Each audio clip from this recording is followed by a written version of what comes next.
And take it away, Art. All right, thanks, Ann. I'm going to start off by dropping into a PowerPoint, if I can figure out how to share my screen here.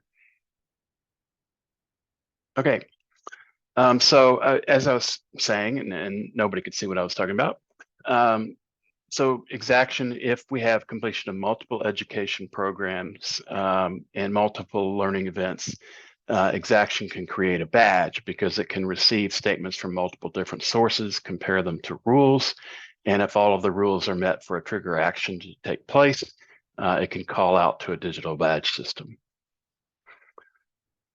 Next, what if you could document competencies based on activities in multiple systems so that work teams can be assembled nimbly? We're actually doing this now. I'm working on an example with someone from ADL of building a competency system that has REST API calls to add, update, and remove competencies from a person, and it displays those on a screen, just an HTML page. And so xACTION is receiving xAPI statements from a competency assertion system and combines those, matches rules, and once all of the rules are met, it can add a competency. It can also receive voids on those statements and remove that competency from a person. What if an IV pump could automatically lock out if a nurse's training expired? Well, xACTION could do that. Expired learning or possibly a void statement could be sent as an xAPI statement. xACTION can then act on that and notify the Internet of Things device to lock that person out. We actually have an example of this. If you haven't seen it, there's a video. If you go to xactiononline.com or xaction.online, excuse me, and you watch the playlist, we turn a coffee maker on or off based on a person completing training. It's kind of fun.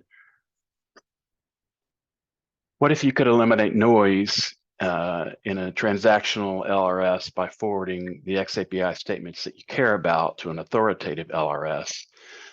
So if you're not familiar, ADL has a concept of a noisy LRS, which is typically what you find where everything is coming in, test questions, experience to page, what buttons were clicked, and all of that, which is all very useful for L&D folks to improve their training and improve its effectiveness. But if you only wanted to see completions or important events in another LRS, you could use the concept of the authoritative LRS that doesn't have all of that noise. Well, xACTION can do that and is doing that in some cases already, where statements come into the noisy LRS or one or more noisy LRSs, they're forwarded to xACTION. When certain statements are received, xACTION can say forward only the completion. So if you've got test questions and answers and gradeds and experienced, all that noise can be removed by xACTION and just send the completion of the test or the learning event to an authoritative LRS. Oh, and it can anonymize the actor as well. So if you're wanting to send data to a system for analyzing just without looking at individual data and personal information, you could do that with xACTION because it can remove the actor from the statements that get forwarded. What if you could translate statements from rapid authoring tools to your own vocabulary? So not to knock rapid authoring tools, but I think most people who have looked at their output in terms of xAPI would say that the data is not particularly good. And it is definitely not particularly consistent within an authoring tool itself and between authoring tools. If you wanted to have a standard vocabulary that you always used, it's not really possible. You don't have the ability, at least yet, to control the statements that come out. So xACTION can fix this. We can have an xAPI statement come in and we do something called statement transformation, where once the statement comes in or multiple statements come in, you can generate an outbound statement to an LRS or another place where you want to store it and change the vocabulary. The DoD, for example, has developed the master object model, or the MOM, where they want all of their authoritative data, at least, to be in this master object model vocabulary. xACTION can help with that because it can take the the rapid authoring tool vocabulary and translate it into something that is standardized. And this is kind of a bit of a silly example, but it's actually something we could do. We were searching around for public APIs that we could call just for examples of how to use xACTION with them. And we found out that a Tesla has a pretty extensive REST API system. You can unlock the car, you can start the car, you can drive the car to you, all with REST API calls. So what if you completed training on how to use a Tesla and the vehicle unlocked? Unfortunately, we don't have the R&D budget to try that one out, and I can't find anyone willing to loan me their Tesla to try it out. But from reading the REST API, xACTION could actually do this. Received training statements indicating that somebody completed a user manual or a training guide, and then unlock the vehicle, start it, whatever. So how does this work? Well, xACTION receives xAPI statements from sources. Those could be an LRS forwarding statements. It could be an endpoint learning record provider that's sending statements in. As long as the statements get into xACTION, it doesn't really matter. The statement receiver then validates that those statements were authorized to be using xACTION. So we have a user ID and password and a source IP address that tells us that those statements are authorized to come into the system.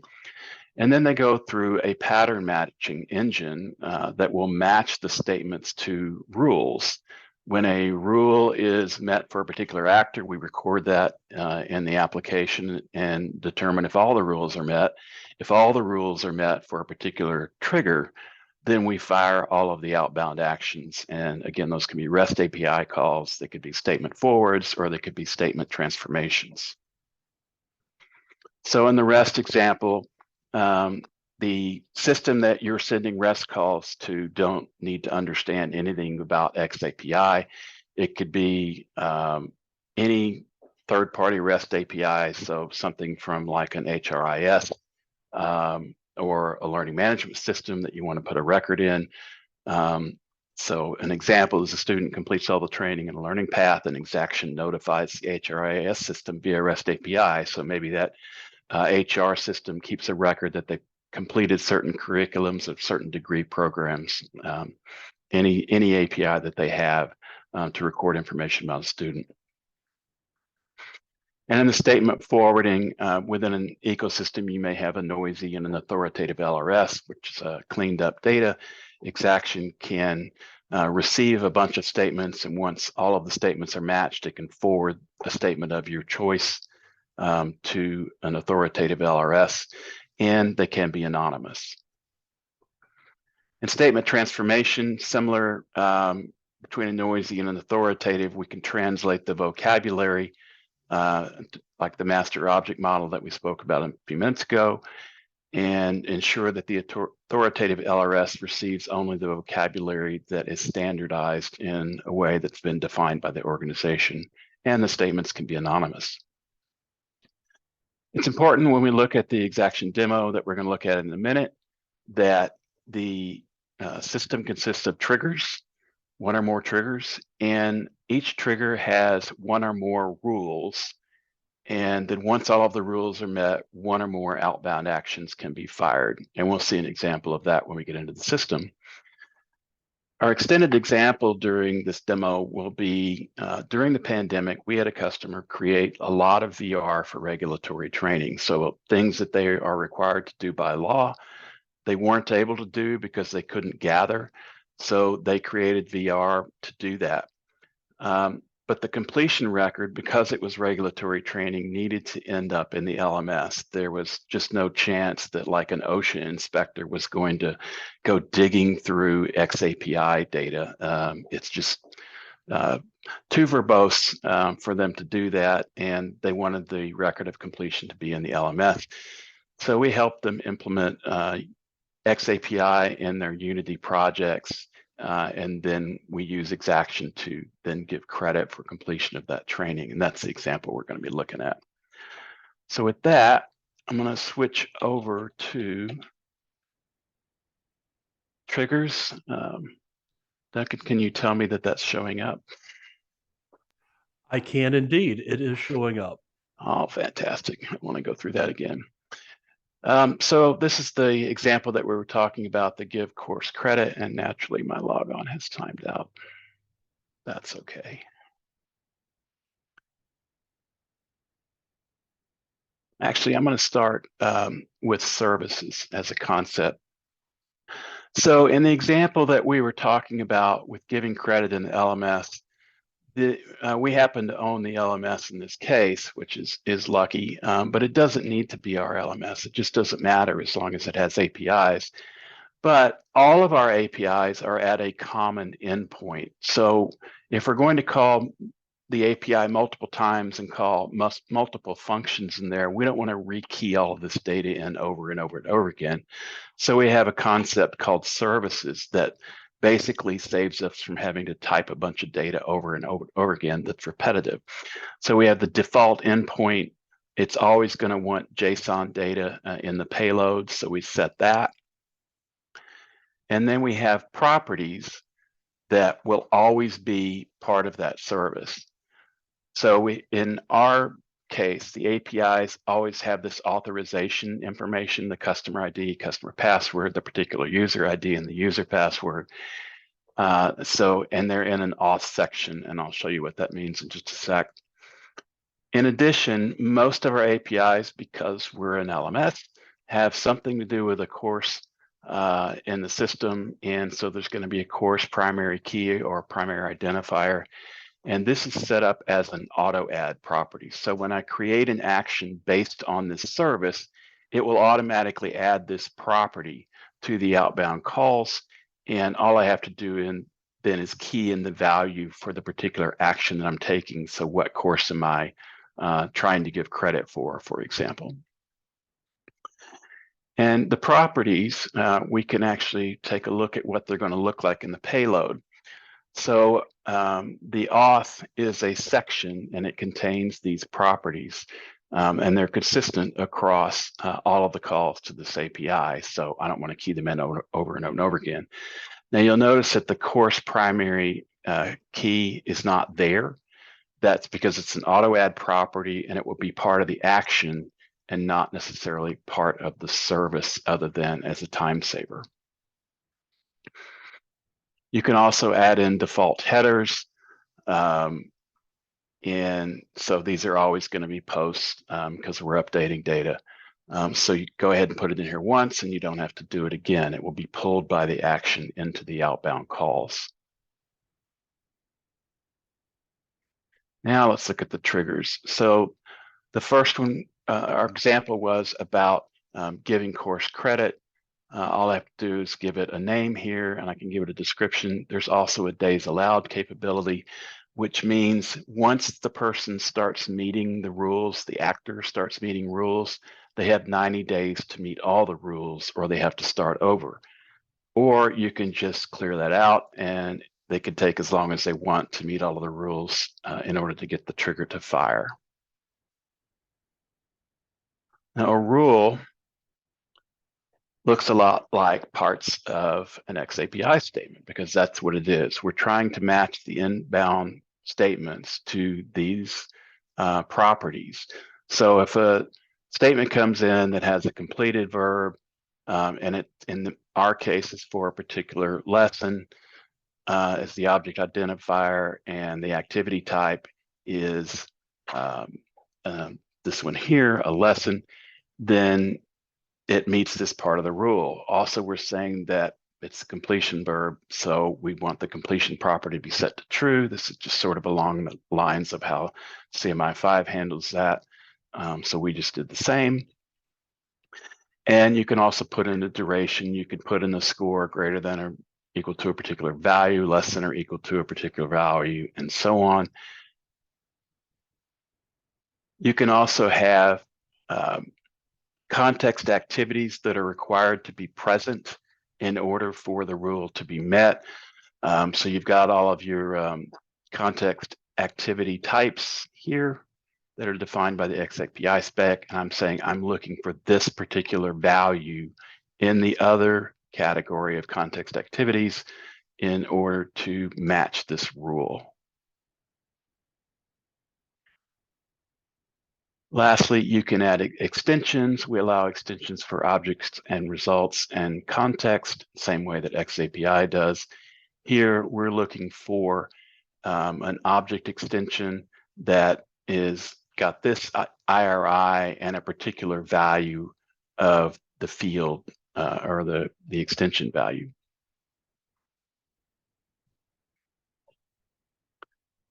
So once that rule is met, then it's marked in the database that this actor has met the completion rule for this particular trigger.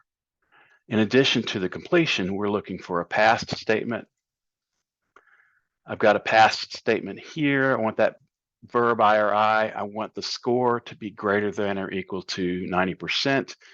Also, I have set the platform to VR. And in the case of the VR that we helped the client develop, we decided we wanted to put VR in the platform because we don't want every passed statement coming in meeting the rule, because our own LMS writes to our own LRS and we write passed statements all the time. But we don't put VR because they were completed in the LMS, not in a third-party VR.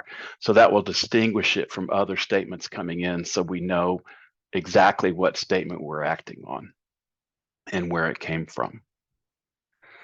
So I've got two rules for giving course credit, and then let's look at what the outbound actions are. So first, I'm going to make a call to an API on the LMS that says give credit for this course. And you could see this first part was part of the service that we looked at earlier. So that got copied in automatically. And then I just add the rest of the endpoint that I'm specifically calling. I'm going to make a post call, which was also the default of the service. And I have these properties. So these properties will be part of the payload in the outbound call to the REST API. I've got a completion date, which I've set to a token, which is the last timestamp. So that will be the timestamp of the last of the two rules that gets met, the statement that met those rules. And we've got a lot of token possibilities. We've got all of the actor properties that can be substituted into the data. We have things for the rules, like I can send the statement ID. If it's a void statement, you would have a statement ref ID, object name, description. All of these can be substituted in and become part of your outbound data.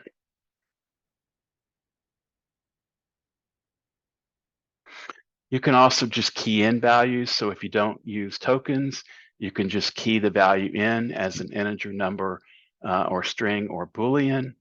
And we will just take your keyed in value in the outbound call. Now the course primary key we've seen before. It was an auto add property. So when we selected the service, it automatically dropped this property into the action. And then I've keyed in a value and say I'm giving credit for course with primary key number 42 when I call the API. We're also sending the actor mailbox because the particular API that we're calling will identify a student from the LMS database based on their email ID.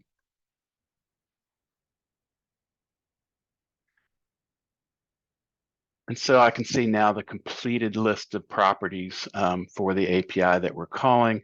I've got the authorization information, the course primary key, and the student, and then the completion date set as a student property.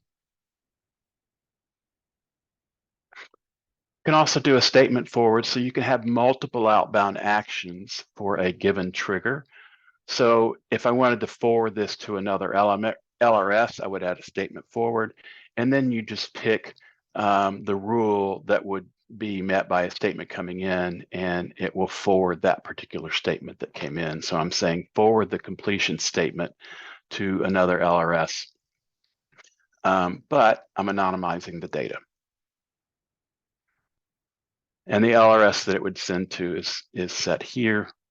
This is our demo LRS that we have running just to receive stuff like this. It's a statement forward. You can also create brand new transformations where we talked about changing the vocabulary. So this looks a lot like the rule screen we saw before.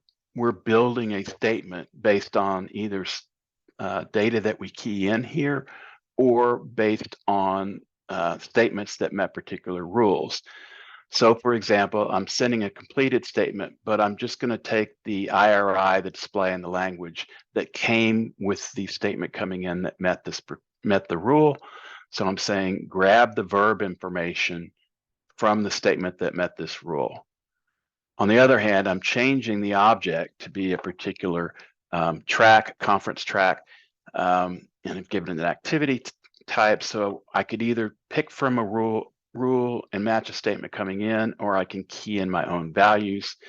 I'm setting completion to true. I could have used a rule for that. So I could have used the completed rule because it also requires completion to be true.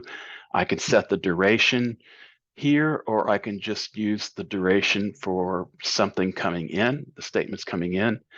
You've also got the option to use platform like we used VR in one of our rules. The revision, this is basically what we call the flat properties of an xAPI statement, meaning they're not arrays and they're not other objects. And in this case, I am also anonymizing the data that's going to be in the transformed statements. I can also have context extensions. And in a similar way, they look very much like the rules for the statements coming into match, but this time we're saying for the outbound, use the context that was the parent context that came in with the statements coming in, or I can override it and put in a particular activity ID if I wish. And the same goes for statement transformations. Oops. Extensions. There we go. So I can have context, object, and result extensions, and I've got an example of each one where I'm either using a rule. In this case, I'm using the completion rule to give me my object extensions, or I can just key them in and say I want a context extension and I want this particular IRI and one of these particular values, a string, a number, or a Boolean. So with that done, I can sort of get a preview of what the statement going out will look like. So I've anonymized the actor. So I see an anonymous actor created here. I know the verb is going to be this because I specified that in the rule. And then I said, use that rule in order to get the verb. The object I keyed in, instead of using a rule, I just keyed in new values. And I required that completion be set to true. And I have an extension for the result as well. Got context activities that I created for the outbound statement. And then it's just generating a timestamp and so on. So you get a little preview of what will be sent before it actually goes out.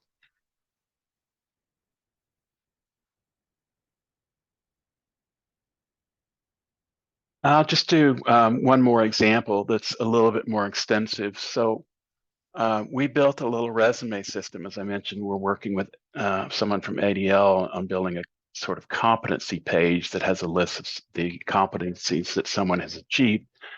We actually call it the resume system because we're going to use it for other purposes where you can build a resume based on xAPI statements, except it does not speak xAPI.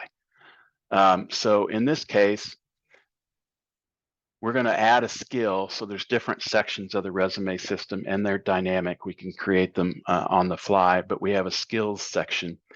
And so again, there's a rule and we're saying we want to receive an asserted statement verb, and we want to have it a type of competency because that's what we're going to be putting into skills is verified competencies.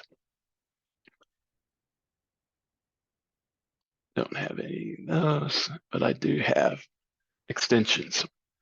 So there's certain properties that you have to put into the call to this resume system to create an entry. Because this is a skill, we want to have evidence. So I've created a rule that says you've got to have the evidence in the context extensions. The entry ID we use for editing and deleting items, so that you can add items and then you can pass back the same entry ID to delete them.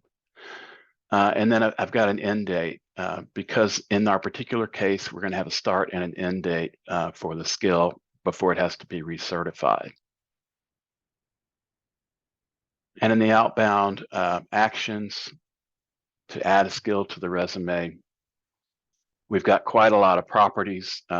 So you can have additional text. In our case, the additional text on the entry is the evidence. So the skill will show this is the skill that has been achieved. And then we have below it the evidence that indicates that that skill has been achieved. In the cargo value, we're putting in the statement ID. That's so that we can delete it if we get a voided statement. So if we get a voided statement that says they no longer have that skill, it would have a statement ref in it. And the statement ref would be the statement ID. So if we want to delete it, we need to store it in the database. Who's the person with the actor email? End date for the competency, the beginning of the competency, the entry ID I mentioned earlier, and the entry value, we're using the object's description. The person name, we're using the actor's name, and then it's the skills section of our resume builder that we're going to be writing to. So that's just another example of using xACTION to translate xAPI data into REST API calls to systems that don't speak xAPI. And with that, I won't bore you in going through all the other elements of xACTION. There's some reporting features. There's some dashboards indicating data going in and out. So we've received statements, this many statements on particular days, and it's caused this many outbound actions. We currently have 48 actors in progress on at least one trigger, and there's a total of 15 actors. So probably some of those actors have 2 or 3 different triggers that they're currently in progress on. And with that, let me open it up for questions. See, there's some stuff in the chat.